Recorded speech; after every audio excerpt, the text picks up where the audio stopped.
మీద చాలా చర్చ జరిగింది. అందుకని వీళ్ళిద్దరు కలవటం అన్నది మొదటి మెట్టు మాత్రమే. అందుకని వీళ్ళిద్దరు కలవటంతో మీకు ఏదో క్లారిటీ వస్తుంది, సీట్లు తేలుతాయని మీరు ఆశించకండి. తప్పకుండా బీజేపీ దగ్గర ఎలా ఉండాలి అనేది వీళ్ళు మాట్లాడుకోవచ్చు.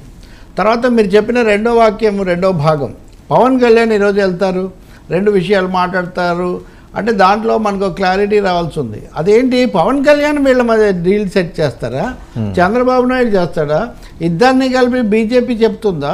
కాబట్టి పవన్ కళ్యాణ్ ఒక్కరే వెళ్ళి తెలుగుదేశం తరఫున కూడా మాట్లాడేటంత సీన్ తెలుగుదేశం ఇవ్వదు. చంద్రబాబు నాయుడు అంత అవకాశం ఏమీ ఇవ్వరు. ఆయన బీజేపీ దగ్గర కొంత తలవంచి సిద్ధపడతారేమో, కానీ పవన్ కళ్యాణ్ జనసేనను ఒక పరిధి, ఆ పరిధి ప్రకారం వాళ్ళ అవగాహన ప్రకారం వెళ్తారు. పవన్ కూడా వెళ్ళడం ఎందుకు అవసరం అంటే రెస్పెక్టబిలిటీ కోసం. ఆయన వెళ్ళకపోతే అచ్చంగా చంద్రబాబు వాళ్ళే మాట్లాడారు, అంతకుముందు నుంచి ఎన్డీఏలో భాగస్వామిగా ఉన్న ఆయన ఇగ్నోర్ చేశారు, స్టార్, పవర్ స్టార్ ఇవన్నీ ఉంటాయి. కాబట్టి ఆయన వెళ్ళి తన వ్యూ పాయింట్ చెప్పొచ్చు. కానీ క్లించ్ అవ్వడం మటుకు టీడీపీ బీజేపీ మధ్యలో క్లించ్ అయిన తర్వాతే జనసేనకు సంబంధించిన భాగం తేలుతుందని మనం చెప్పొచ్చు.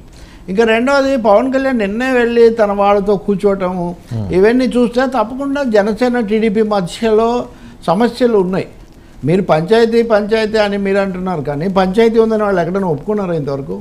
లేదు. కానీ మీడియాలో అన్ని ఛానల్స్లో కూడా స్టోరీస్ ఇస్తున్నారు, అక్కడ వాళ్ళు మాట్లాడడం వీళ్ళు మాట్లాడడం. జనసేన ఎందుకు, అసలు తెలుగుదేశంలోనే విజయవాడ లాంటి చోట ఆ పార్టీకి చెందిన వాళ్ళు అటు ఇటు మాట్లాడుతున్నారు. రాజమండ్రి అనండి, విజయవాడ అనండి, అనకాపల్లి అనండి, లేకపోతే భీమ్లీ అనండి, చాలా చోట్ల. అందువల్ల పరిస్థితి ఇంకా అసలు కొలిక్కి రాలేదు, సర్దుకోలేదనడానికే కాకుండా సమయం చాలా పడుతుంది. ఈ రోజుతో వచ్చేదేమి స్పష్టత ఏమి ఉండదు. మూడవది, పురంధేశ్వరి నిన్న మాట్లాడారు, బీజేపీ అధ్యక్షురాలు. ఆమె దాదాపు ఒకటే రామనామం తారక మంత్రంలాగా ఒకటే పొత్తు అధిష్టానం చూసుకుంటుంది అని, అంటే ఏమీ తేలలేదనే కదా ఆమె కూడా చెప్తుంటా. అందువల్ల ఇది కొంత ప్రాసెస్ సుదీర్ఘంగానే జరగబోయేటట్టుగా ఉంది. అంటే సర్వేల ఆధారంగా అభ్యర్థుల్ని నిర్ణయిస్తున్నారట. సర్వేలను అభ్యర్థులు ఆక్షేపించడం మీరు చాలా స్పష్టంగా చూడవచ్చు. ఆ సర్వే కాదు, ఈ సర్వే చూడండి. ఇప్పుడు రాష్ట్ర పార్టీల లెక్కలోనే రకరకాలుగా ఉంటే సర్వే వచ్చింది కాబట్టి మా పార్టీయే గెలుసు. ఉదాహరణకు జనసేన గెలవదని తెలుగుదేశం సర్వే చేసిందంటే జనసేన ఒప్పుకుంటుందండి? లేదు. ఇక్కడ తెలుగుదేశానికి పూర్తి వ్యతిరేకత ఉందని జనసేన చెప్తే తెలుగుదేశం ఒప్పుకుంటుందా? వీళ్ళిద్దరు చెప్పింది బీజేపీ ఒప్పుకుంటుందా? విశాఖపట్నాన్ని మీరు ఉదాహరణగా తీసుకోండి. విశాఖపట్నం మీద ముగ్గురికి కూడా వాళ్ళ ధ్యాస వాళ్ళకి ప్రత్యేకంగా ఉంది. ఒక కొలిక్కి వస్తుందా, గంటా శ్రీనివాసరావు అక్కడ ఉంచుతారా, మళ్ళీ మారుస్తారా? లేదు, పవన్ కళ్యాణ్ అక్కడే పోటీ చేస్తారా? ఇప్పుడు జేడీ లక్ష్మణ్ కూడా, ఆయన ఇందులో లేరు కానీ ఆయన కూడా ఒకరు ఉన్నారు. బీజేపీ టీడీపీ మధ్యలో అక్కడ బాలకృష్ణ అల్లుడికి అది ఆ సీట్ వస్తుందా, లేకపోతే ఇంతకుముందు జీవీఎల్ అనుకున్నది ఇప్పుడు ఈమెకు వస్తుందా, ఈమె మళ్ళీ రాజమండ్రికి వస్తారా? ఎన్ని ప్రశ్నలు ఉన్నాయి ఇక్కడ. ఏది ఇవన్నీ ఫస్ట్ స్టేజ్లో ప్రశ్నలు, ఇంకా సెకండ్ స్టేజ్లోకి వెళ్ళనే లేదు. అందుకనే చాలా చిక్కులమయంగానూ అస్పష్టతలతోనూ ఉంది.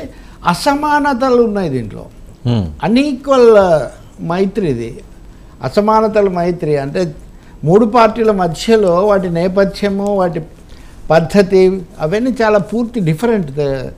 బీజేపీ ఏమో అచ్చంగా మోదీ, అమిత్ షా, నడ్డా ఆ త్రిమూర్తులు జాతీయ స్థాయిలో వాళ్ళు చూసి వైసీపీని టీడీపీని బ్యాలెన్స్ చేసి వాళ్ళు చేస్తారు. తెలుగుదేశం చంద్రబాబు నాయుడు పూర్తిగా, ఆయన మొన్నే ప్రకటించారు కదా మురళీమోహన్ స్వర్ణోత్సవ సభ. నిజం చెప్పాలంటే మన మామూలు మీడియా కూడా కొంచెం మిస్ అయిందని చెప్పాలి. చంద్రబాబు నాయుడు జైల్లో ఉన్నప్పుడు గ్రాటిట్యూడ్ అని ఒక పెద్ద సభ పెట్టి అక్కడ దాదాపు నేను మొన్న మురళీమోహన్ దానికి కొనసాగింపుగా మీరు భావించవచ్చు. అక్కడ దాదాపు 50 సంవత్సరాలు పాపం మురళీమోహన్ నిబద్ధత కలిగిన తెలుగుదేశం నాయకుడు కాబట్టి మాజీ ఎంపీ, ఆయనకేం పెద్ద సమస్య లేదు. నేను అంటుంది ఇతర scene, political scene, Venkaiah Naidu గారు, సుజనా చౌదరి గారు, తుమ్మల నాగేశ్వరరావు గారు, చంద్రబాబు నాయుడు గారు, రఘురామకృష్ణరాజు గారు. సో వీళ్ళంతా ఒక మన జైత్రయాత్ర ప్రారంభమైందని చెప్పారు చంద్రబాబు నాయుడు. రాజకీయాలు నేను మాట్లాడను అంటూనే జైత్రయాత్ర మళ్ళీ మొదలవుతుంది మనది అని చెప్పారు. దానికి తగినట్టే వెంకయ్య నాయుడు దగ్గర నుంచి తుమ్మల నాగేశ్వరరావు వరకు అందరూ చంద్రబాబు, ఆయన దార్శనికత వగైరా చెప్పారు. అంటే అందుకే అప్పుడు ఆయన పరోక్షంగా ఆయన అభిమానులు అప్పుడు గ్రాటిట్యూడ్ సభ జరిపితే, ఇప్పుడు ఆయన బయటికి వచ్చి బీజేపీకి దగ్గరై తన విజన్ కొద్దిగా ఎన్నికల విజన్, దీర్ఘకాల, అది కొంచెం ముందుకు నడిచింది కనిపించింది. ఆయన ఒక స్టేట్మెంట్ ఇచ్చారు. ఏమని? ఇప్పటి వరకు ఏంటి, తెలుగు వాళ్ళకు ఎన్టీ రామారావు వాళ్ళ గుర్తింపు వచ్చింది, చంద్రబాబు వాళ్ళ అభివృద్ధి దక్కింది, ఇది కదా టీడీపీ మంత్రం. ఇప్పుడు ఈయన ఈ రెండింటిని చెప్తూ మోదీ గారి వల్ల అంతర్జాతీయంగా భారతదేశానికి గుర్తింపు వచ్చింది, సో మేమందరం కలిసాము. ఎటు తిరిగి చంద్రబాబు వాళ్ళ తెలుగు వాళ్ళకు గుర్తింపు, మోదీ వాళ్ళ భారతీయులకు గుర్తింపు. అంతకుముందు భూగోళంలో ఆ మ్యాప్లో అసలు భారతదేశం లేదు, భారతీయులు లేరు, గాంధీ గారు లేరు, నెహ్రూ గారు లేరు, లేడు, పుచ్చలపల్లి సుందరయ్య లేడు, రావినారాయణ రెడ్డి లేడు, ఎవ్వరు లేరు. నిజంగా అండి, ఒక చరిత్రను అధ్యయనం చేసిన వ్యక్తిగా, దీర్ఘకాలం పాటు రాజకీయాలు లేకపోతే వీటన్నిటిలో ఉన్న మనిషిగా చాలా ఆశ్చర్యం కల్పిస్తుంది. Respecting Chandrababu Naidu is different from too much of excessive glorification. వచ్చి అన్నీ ఆయన వల్లే జరిగాయి. అసలు ఈ భూమండలం అప్పుడు